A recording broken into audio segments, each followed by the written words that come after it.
concept of andragogy has been subject to much critique and debate over the years, even prompting Knowles to reformulate some of his theory as a result.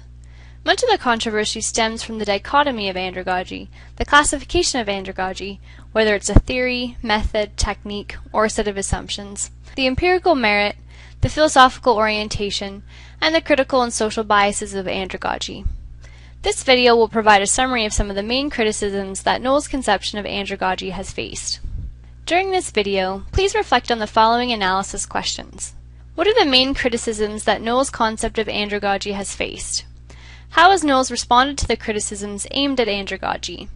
And how has the ongoing debate and criticism impacted the evolution of andragogy? One of the main issues of criticism ongoing to this day is the extent to which Knowles' assumptions are characteristic of adults only. Critics have argued that some children may be independent, self-directed learners, and may be motivated by curiosity or in the internal pleasures of learning, and they may also have a wide range of experiences that could be richer than some adults. In 1972, Hoole rejected andragogy as an organizing principle in adult education, and he preferred to view education as a single fundamental process. He felt that while there were differences between children and adults, the learning activities were essentially the same. In 1973, London also agreed with Hoole and stressed the unity of education as opposed to a dichotomous perspective, indicating that some andragogical principles could be applied to children and vice versa.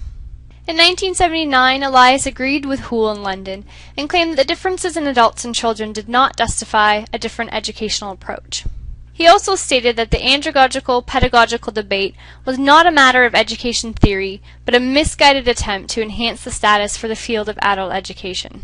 In response to this criticism, Knowles confessed that he had made a mistake using the subtitle Andragogy versus Pedagogy because it established a controversial dichotomous view of andragogy and pedagogy, even though Knowles believed that andragogical approaches could be used with children under certain circumstances, and pedagogical approaches could also be used with adults. His revised book emphasized the continuum perspective and was appropriately re-subtitled From Andragogy to Pedagogy. In the past, andragogy has been classified as a theory, a method, a technique, and a set of assumptions for learning. Several critics have questioned whether andragogy should be considered a theory or just good practice. In 1981, Cross described Knowles' claim that andragogy could be viewed as a unified theory of adult education as optimistic. And Hartree in 1984 found confusion between whether andragogy was a theory of teaching or one of learning, and also whether it was really a theory or just practice. In 1978, Lebel felt that older adults were sufficiently different from younger adults to warrant their own theory, which he termed geragogy. In 1982, Yu preferred the term eldergogy, whereas Hudson preferred the term humanology as a way to refer to all learning. In 1983, Rachel felt that all of this terminology could lead to a very complicated educational taxonomy, and suggested instead that self-directed and teacher-directed could be substituted for andragogy and pedagogy.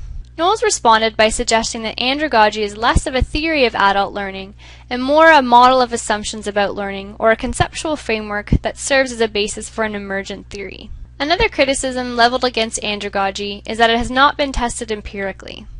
Typically, for a concept to be classified as a scientific theory, empirical evidence is required to support the theoretical assumptions. In 1984, Jarvis claimed that although the theory of andragogy was considered an established doctrine in adult education, there was a lack of sufficient empirical research to justify its position as a theory.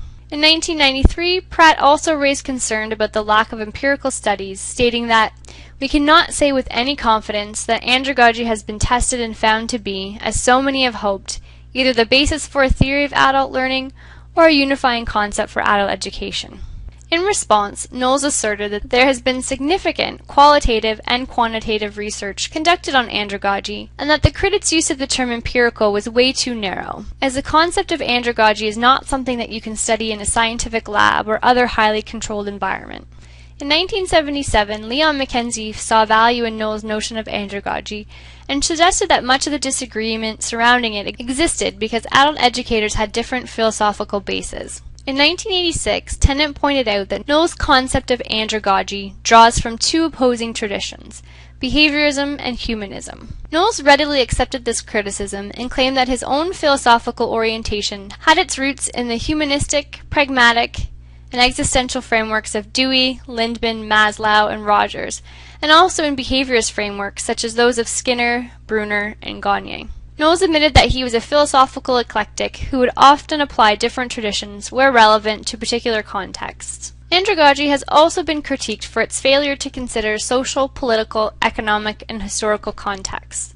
According to some critics, Andragogy does not take into account structural systems of privilege and oppression based on race, gender, and class, and does not consider how culture impacts a learner's development and ways of learning. Along the same lines, Andragogy has been criticized for promoting the illusion of a generic adult learner with white middle-class values as universal.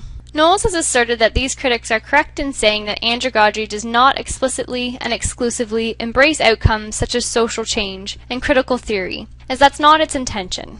According to Knowles, Andragogy is an individual transactional model of adult learning, which focuses on the learner and the learning transaction. It is concerned with how the adult learning transaction occurs, rather than why adult learning events or programs are conducted. However, Knowles claims that it is still possible to combine andragogy and critical theory for the purpose of social change. Despite years of critique, debate, and challenge, the core principles of andragogy advanced by Knowles have endured, and few adult learning scholars would negate the value of andragogy's contribution to adult education. Please consider the following synthesis questions. Do you agree with the criticisms aimed at andragogy? How do you feel about Knowles' response to the criticisms? How do you think the criticisms have impacted the evolution of andragogy? And do you consider andragogy to be a theory, a method, a technique, or a set of assumptions?